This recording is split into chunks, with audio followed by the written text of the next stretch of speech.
Welcome to the Arlington Street Church podcast. Founded in 1729, Arlington Street continues today as a gathering place for progressive people of faith in the greater Boston area and beyond. We are located at the corner of Arlington and Boylston Streets, across from the Public Garden in Boston, Massachusetts. Please visit ascboston.org for more information about this historic Unitarian Universalist congregation. Arlington Street Church, gathered in love and service for justice and peace. This year, in preparation for this service honoring Dr. Martin Luther King Jr., the work of Joan Didion was very much on my mind. Joan Didion, author, journalist, and style icon, died at the age of 87 on December 23rd. My favorite tribute to her said that while everyone else was drinking the Kool-Aid, she stuck to Diet Coke and cigarettes. This is perhaps nowhere more evident than in her essay entitled On Self-Respect, to which I have returned so many times over the years that I've memorized whole passages. It is one of the rare pieces of writing that changed my life. As I read again my favorite of Dr. King's speeches, as well as passages from Taylor Branch's 3-volume biography, what surfaced was the intersection of Dr. King and Joan Didion. An unlikely combo, perhaps, except this: the theme is dignity. Everyone is born with dignity. Respect is something that is earned. It comes after dignity. And somewhere in there, somewhere on that continuum between dignity and respect, there is a consideration that deserves our full attention on the spiritual journey: the question of self-respect. Stay with me, this is circuitous, but I want to spend a few minutes on self-respect as Joan Didion dissected it. And then we'll circle back to dignity as Dr. King lived it. The essay opens with Joan Didion's shock at not having been elected to Phi Beta Kappa. She knew she simply didn't have the grades, but was nevertheless undone. She realized she had placed her faith in being strangely exempt from cause and effect relationships, and thought just a little too much of herself. She knew it wasn't tragic, but she also experienced it as a kind of end of innocence. She writes, "I faced myself that day with the nonplussed wonder of someone who has come across a vampire and found no garlands of garlic at hand." She continues, "Although to be driven back upon myself is an uneasy fare at best, rather like trying to cross a border with borrowed credentials.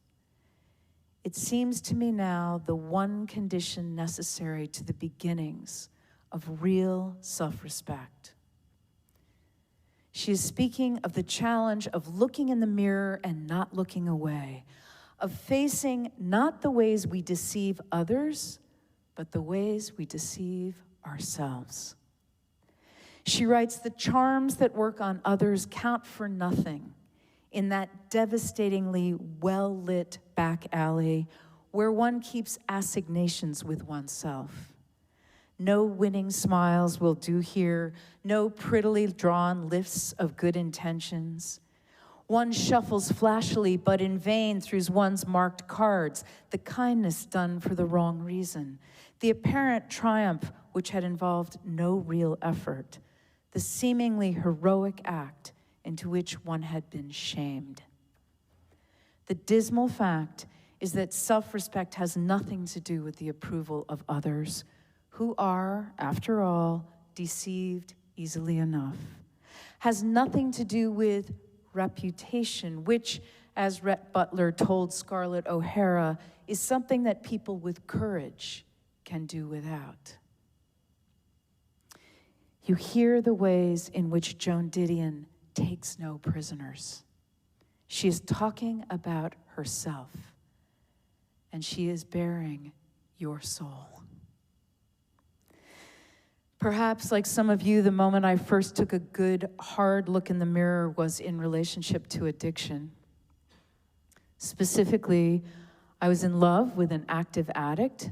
This was once my specialty. An addict to whom I had granted carte blanche to shatter my heart and my self-respect.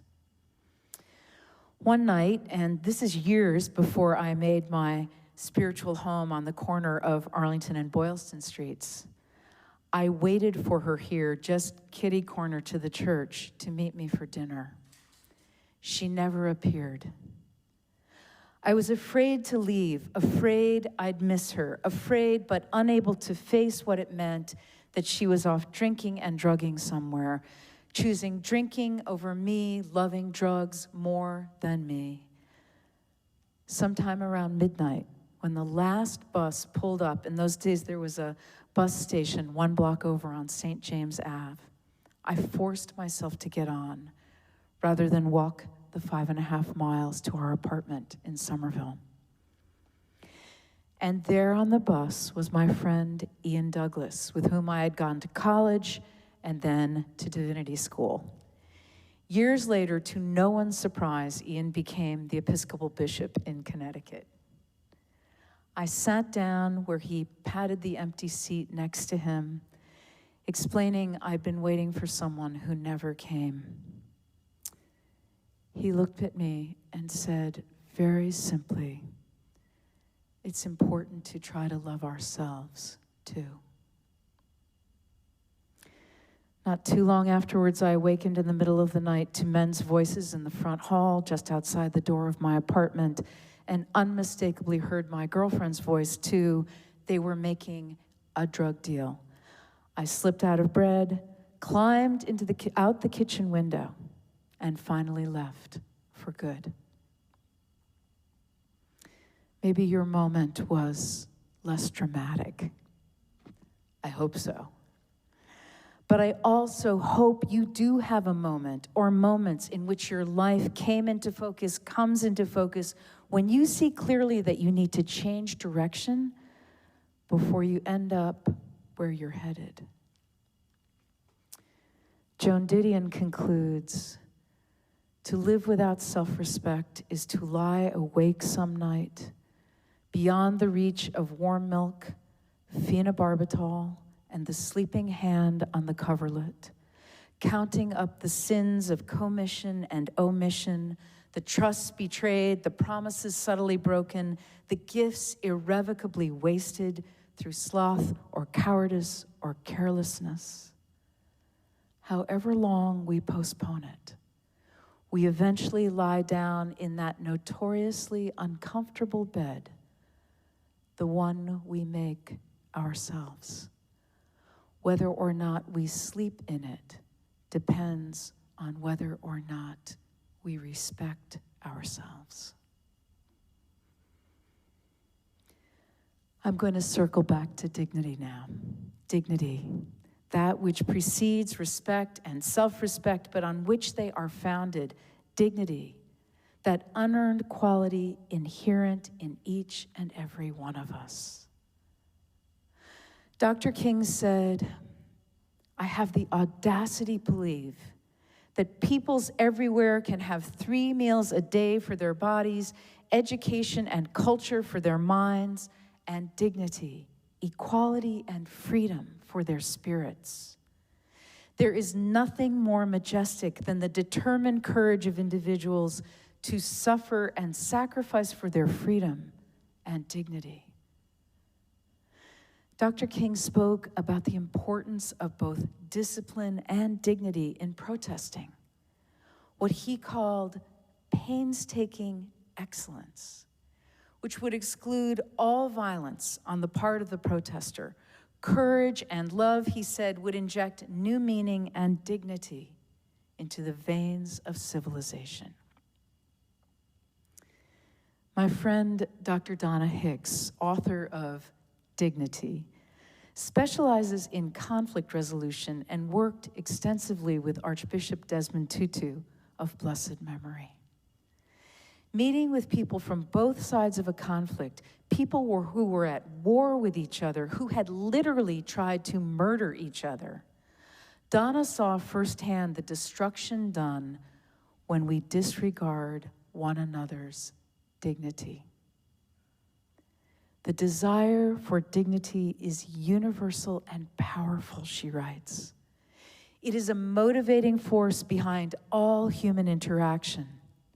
We all have a deep desire to be treated as something of value. Our shared desire for dignity transcends all our differences, putting our common human identity above all else. While our uniqueness is important, history has shown us that if we don't take the next step toward recognizing our shared identity, conflicts in our personal lives and between nations will continue to abound. When dignity is violated, the response is likely to involve vengeance, aggression, hatred, and violence. On the other hand, the glue that holds all our relationships together is the mutual desire to be seen, heard, and to feel safe in the world. When people treat one another with dignity, they become more connected and are able to create more meaningful relationships. When our identity is accepted and we feel included, we are granted a sense of freedom and independence and a life filled with hope and possibility. We all know the gut feeling of being neglected or mistreated. When we are given an apology when someone does harm, we recognize that even when we fall short of being our best selves, there is always a way to reconnect. I'm sorry are two of the most powerful words anyone can utter. To truly understand dignity shatters the limits on healing emotional wounds. It's up to us to honor other people's dignity, taking the time every day to remind ourselves and those around us that we are born invaluable and irreplaceable. In the process, we'll strengthen our own.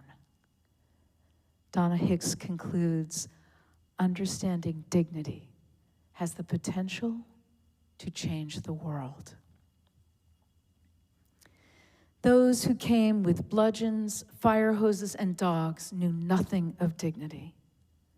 But Dr. King showed the world that dignity and self-respect could and did, in fact, change the course of history, enabling a people to suffer the greatest indignities and disrespect, starting with the violence of enslavement, and yet rise above to what he called the sunlight of opportunity. Let's close now with Dr. King's reflections on dignity from early in his celebrated speech, I Have a Dream, delivered on August 28, 1963, from the steps of the Lincoln Memorial. Dr. King said, "And so we've come here today to dramatize a shameful condition. In a sense, we've come to our nation's capital to cash a check. When the architects of our republic wrote the magnificent words of the Constitution and the Declaration of Independence, they were signing a promissory note to which every American was to fall heir. This note was a promise that all men, yes, black men as well as white men, would be guaranteed the unalienable rights of life, liberty, and the pursuit of happiness. It is obvious today that America has defaulted on this promissory note insofar as her citizens of color are concerned. Instead of honoring this sacred obligation, America has given the Negro people a bad check, a check which has come back marked insufficient funds. But we refuse to believe that the Bank of Justice is bankrupt. We refuse to believe that there are insufficient funds in the great vaults of opportunity of this nation. And so we've come to cash this check, a check that will give us, upon demand, the riches of freedom and the security of justice. But there is something that I must say to my people who stand on the warm threshold which leads into the palace of justice. In the process of gaining our rightful place, we must not be guilty of wrongful deeds. Let us not seek to satisfy our thirst for freedom by drinking from the cup of bitterness and hatred. We must forever conduct our struggle on the high plane of dignity and discipline. We must not allow our creative protest to degenerate into physical violence. Again and again, we must rise to the majestic heights of meeting physical force with soul force. I have a dream that one day every valley shall be exalted, every hill and mountain shall be made low, the rough places will be made plain, and the crooked places will be made straight, and the glory of the Lord shall be revealed, and all flesh shall see it together. This is our hope. This is the faith that I go back to the South with. With this faith, we will be able to hew out of the mountain of despair a stone of hope. With this faith, we will be able to transform the jangling discords of our nation into a beautiful symphony of brotherhood. With this faith, we will be able to work together, to pray together, to struggle together, to go to jail together, to stand up for freedom together, knowing that we will be free one day. Beloved spiritual companions, as we make our way on this spiritual path, building the road as we walk on it together, I commend to you a soul-searching consideration of both self-respect and dignity. With faith and courage and love, honoring our inherent worth and dignity and that of everyone we meet, may we choose to live Dr. King's dream. Amen.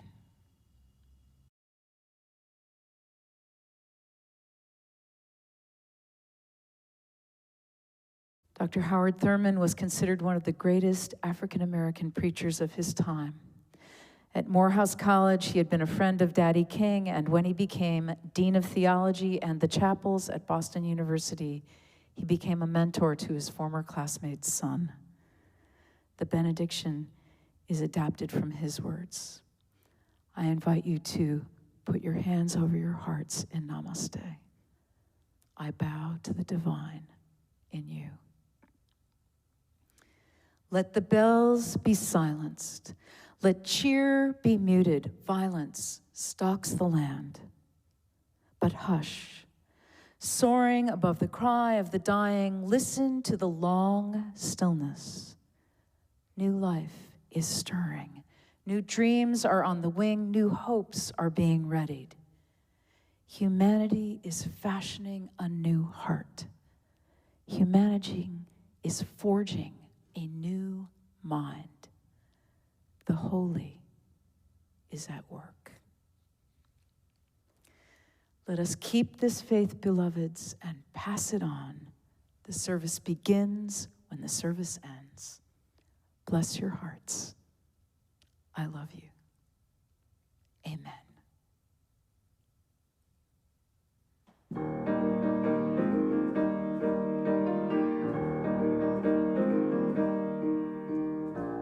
Where you go, I will go, beloved. Where you go, I will go. Where you go, I will go, beloved. Where you go, I will go.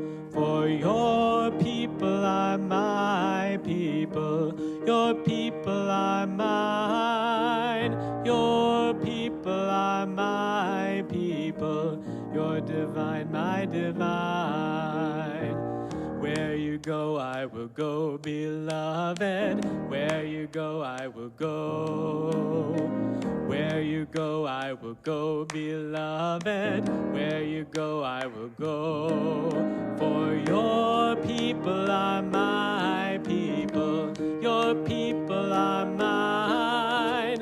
Your people are my people. Your divine, my divine.